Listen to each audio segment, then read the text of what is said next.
I'm going to preview the 2 seed Georgia versus 7 seed Notre Dame college football playoff game in the quarterfinals on January 1st at 7:45 p.m. Central Time.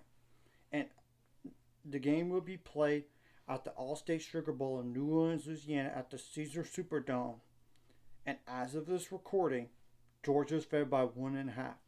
And Georgia will not have their starting quarterback for this game. It's already been reported. So what are the records for both these teams? So Georgia is 11-2 on the year. The SEC champs to get the bye. The two losses were to Ole Miss by 18 points, and they lost to Alabama 41-34. While Notre Dame is 12-1 on the year, with the only losses to Northern Illinois University, aka NIU. And Notre Dame's been on the roll since. I'm going to go over their stats offensively and defensively for both of these teams. Give some keys. Then who do I think is going to win? And what's crazy thing is, even though Georgia's favored in the game right now, matchup predictor likes Notre Dame better when you look at it. So I'm just going to start with Georgia stats. Go with the higher seed. Apologize if I'm looking out because I cannot memorize all this stuff. So Georgia offensively averages 33.15 points per game while allowing 20.38. 290 first downs in offense, 235 first downs allowed. Now rushing yards per game, they only average 129.2. Not the typical Georgia, while allowing 128.3. The defensive number is not that bad. It's just not typical that Georgia allows that as much as they have been in the past, because it's been below 100 yards or 110 yards even. But you get the whole picture about this. Passing yards per game, 284.62, while allowing 208.69. Now I'm going to go over time possession. 30 minutes, 14 seconds on the offense, 29 minutes, 46 seconds on the defense. Third down, 40.85% on third down on 164 attempts on offense, while allowing 32.79% success rate on third down on 183 attempts, a really good number. 75% on fourth down on 24 attempts, 56.67% on fourth down on 30 attempts. Now I'll go over some other numbers. And across the board for both of these teams, you gotta be good on special teams, because I do think it might play a difference in this game. And I also believe this game is going to be one of the better college football playoff games, either on December 31st or January 1st. I really do. It's rather of, is it better than Ohio State or Oregon, or how close it is to that epicness. So I'm just want to give my thoughts about that right there, and because hidden yards do matter on special teams, missing extra points, missing field goals, special teams blunders potential can make a difference. Good punt returns, good kick returns, especially if they're touchdowns, and you gotta be good at job on that, and don't want to kick the ball on kickoffs out of bounds, as we all know. So okay, enough of that. So Georgia, they have 97.5 tackles for loss while allowing 58. They do have 43 sacks on defense while allowing 21. 8 interceptions on defense, 36 pass breakups / passes defended while allowing 45. 29 quarterback hurries on the defense while allowing 21. 13 fumbles recovered out of 16. 5 fumble recoveries out of 17. For the opponent, they did block a kick this year while not allowing a block kick, but they did allow a safety. So, as you could tell, Georgia's fumbled the ball a lot, but they've been fortunate to get the ball back. So that does play a factor in this game. So Notre Dame's stats do not show on their website the points per game, or same thing goes for the defensive stats on the points per game. So I'm just basing this offhand here. But I will put the rest of the stuff in the description below in terms of PDF files, just to let y'all know. So offensively, Notre Dame does average 38.8 points per game, while defensively they allow 13.8. It's a stout defense, and I get the strength of schedule. deal. But even though they beat Indiana 27-17, that game was further apart than the scoreboard implicated. That was 14 points in garbage time for Indiana. I'm just calling it the way it is. Now, how many first downs? 270 by Notre Dame, 214 by the opponent, 222.4 rushing yards per game, allowing 133. Passing yards per game, 196.8, while allowing 162.3. Now I'm going to go over time possession. 30 minutes, 15 seconds by the offense, 29 minutes, 45 seconds by the defense. Third down conversions, 56 for 140 on offense, 56 for 182 on defense. It does not show percentages, unlike the Georgia ones, by the way, when you go back and look. Fourth down, 19 for 25 on offense on fourth down, and 13 for 36 on fourth down against Notre Dame's defense. Now, I will go over tackles for loss, which Notre Dame has 71 of those, while allowing 60. 33 sacks by Notre Dame's defense while allowing 17. So it's going to be a battle up front. Now, I do think whoever wins that battle is going to win the game, potentially. Now, they do have 18 interceptions on defense while only having 6 forced by the opponent. 55 pass breakups / defended while allowing 23. 44 quarterback hurries by Notre Dame's defense while allowing 16. 11 fumble recoveries out of 13. And they'll fumble the ball 7 times out of 8 offensively or total. So not a lot of turnovers. 6 block kicks this year while allowing 4.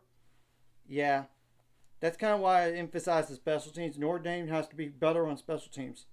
Can't allow a kick to happen. And you got to make field goals. And that's might decide in the game here. Unless it's a close field goal and Notre Dame has to kick it and try to win the game or something. That's within 40 yards.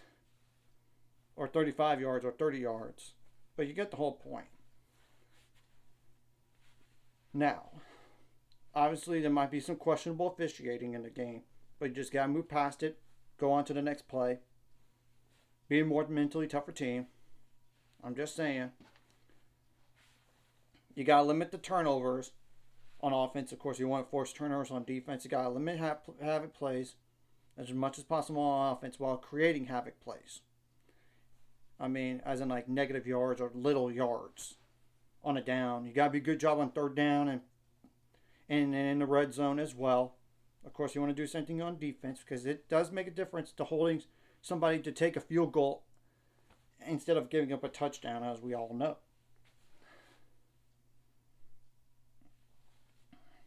And you can't be intimidated by the other team. Just can't. You got to make adjustments on the fly throughout the game. And not just from first half to second half, but during those quarters. During those drives, potentially. That's just telling the truth. You want to limit the points on turnovers while you want to get points on turnovers. And you got to tackle well. You got to make plays on defense, whether it's interceptions or causing a fumble and you recovering it or even scoring. Same thing goes for the interceptions as well. And I'm speaking to Notre Dame when I'm saying this. If you play like you did last game, with the exception to those 14 points that you allowed in garbage time, I think you have a shot to win this game, obviously, if you do that. And I know Georgia's going to adjust to what Notre Dame does, but at the same time, what they saw on the film from last game. But at the same time, I do think Notre Dame's going to adjust better to a backup quarterback than Texas did in the second half. I'm just being honest. And one thing to note for Georgia, they have not lost to a team that's not from the SEC conference since the Sugar Bowl against Texas. And if you want to go ahead and include them part of the SEC now, It has to be Georgia Tech in year one of Kirby Smart. I'm just saying, based on history. So it is very hard for somebody outside the SEC to beat Georgia. And this is not like your typical Georgia in the past. It's not like those two teams that won the national championships. Or even last year when they were left out of college football playoff. But it's because they lost in the SEC title game to Alabama. Of course, you want to keep your composure, and you got to limit your penalties, especially on third down. You don't want to get like a pass interference on the defense in the red zone. In the end zone or even in the red zone. Like at least in the end zone. You don't want to have a holding or intentional grounding on the offense, especially a holding on a play where you're backed up in your own end zone to the point of a safety. You got to create havoc plays on defense. So, limiting those. This is a game that I really debated. I really have. And Georgia survived Georgia Tech. Notre Dame is better than Georgia Tech. I do think Georgia might have struggle in this game, and I think the same thing goes for Notre Dame. So I expect this to be close. At the end of the day, I have a hunch that Notre Dame upsets Georgia.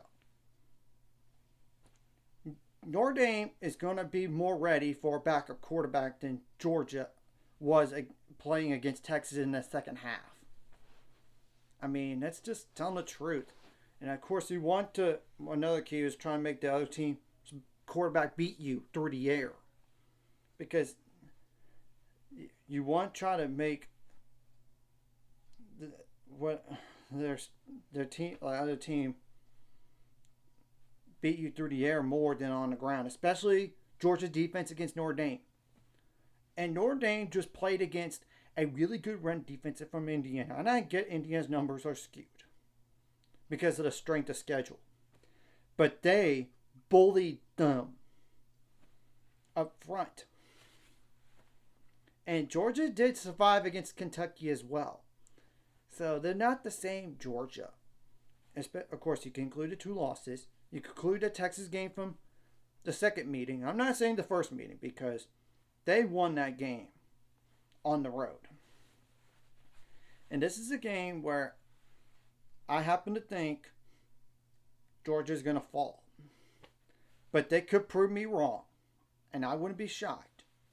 Because it would be a Notre Dame thing to do to lose a game against a backup, a game in high magnitude. They have them in a little while.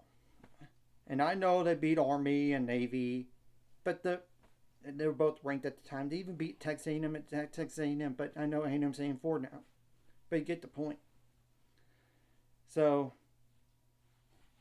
and I'm not trying to base this off of common opponents at all, but Notre Dame beat Georgia Tech bigger than Georgia did.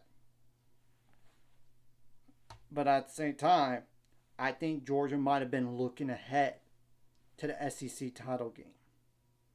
I think it's possible. Now, I will say, if Georgia turns the ball over like when they had Carson Beck in the game, that's going to be a problem. That's the thing. And Notre Dame's defense is really good, and I know Georgia's is too, based on statistics for both of these teams. I just think Riley Leonard is going to do enough to win the game, and you got to contain him, Georgia, on the ground. And obviously the same thing goes for Notre Dame against Georgia's new starter at quarterback. At least you got film on him, unlike Texas. So we're going to have to wait and see what happens. And this is a game where you need to be aware of Georgia.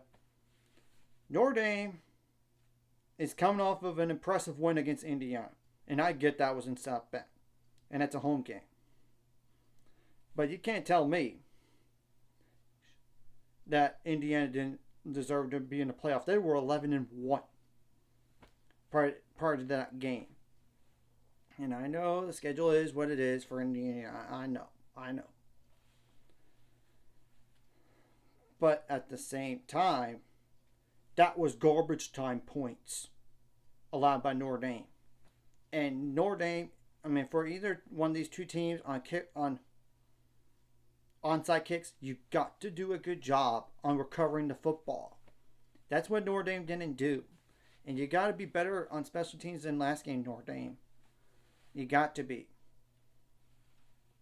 I know it's going to be an entertaining game, I would think. I don't expect a blowout by any stretch of the imagination. But we'll see what happens. So anyways, if you like this content, hit the like and subscribe button. See you guys later on the road to 10 subscribers. Of course, ultimate goal is 1,000 more, so money after this course. Like a video. Comment video really helps YouTube algorithm so more people can see it. Sharing the video does help as well so more people can watch. And if you're watching and not subscribed, hit subscribe button, freak the notification bell as well. And if this game had Carson back, I would have picked Georgia to win. I would have. Possibly. But with the backup against Notre Dame's defense, I don't see Georgia winning. But maybe they could prove me wrong. Like I said, this is why we play the games.